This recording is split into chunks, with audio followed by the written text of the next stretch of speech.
নমস্কার বন্ধুরা, কেমন আছো সবাই? আশা করি সবাই ভালো আছো। আমিও ভালো আছি। আজকে আবার নতুন রেসিপি নিয়ে চলে এসেছি। আজকে গলদা চিংড়ি মালাইকারি করব। কোনো মশলা ছাড়াই রান্না করব আমি, শুধু নারকেলের দুধ দিয়ে। তোমরা তাহলে দেখো আমি রান্নাটা কীভাবে করি। গলদা চিংড়ি কেটে ধুয়ে পরিষ্কার করে নিয়েছি। এবার নুন হলুদ দিয়ে আমি মেখে নেব।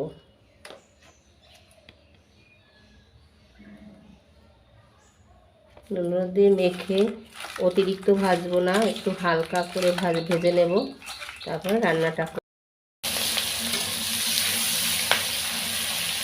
মাছটা ভেজে নিচ্ছি, হালকা ভেজে নিয়ে তারপরে রান্না করব।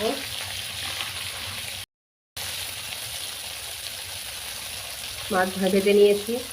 এবার এর ভেতরে আমি কটা কালো জিরে ফোড়ন দেব। মাছটা তুলব না।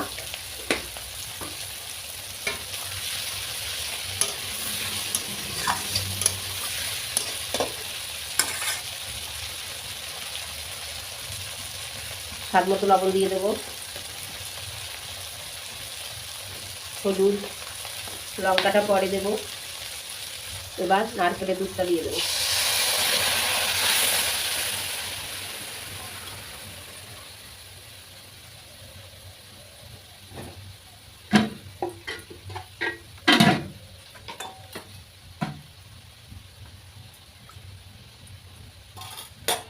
লঙ্কাটা পরে দেবো, তারও একটা কারণ আছে। লঙ্কা ছাড়া তুলে নিয়ে তারপরে ছোট ছেলে এসে ও লঙ্কা খেতে পারছে না, তাই লঙ্কা দেওয়ার আগে ওটা তুলে নিয়ে তারপরে লঙ্কা দেবো। তোমরা আগেই দিয়ে দিও লঙ্কাটা। এবার 5 মিনিট ঢেকে দেব। আবার ফিরে আসলাম। নারকেল থেকে তেল গলা শুরু হয়ে গেছে, এই দেখো।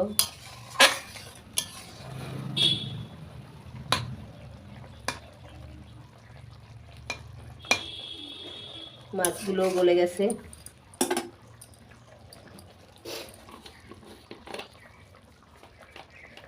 এবার সামান্য একটু গরম মশলা দেব।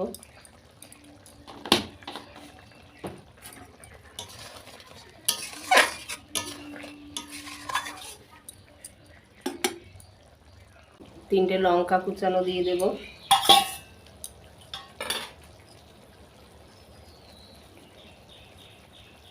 সামান্য একটু লঙ্কার গুঁড়ো দিয়ে দেব।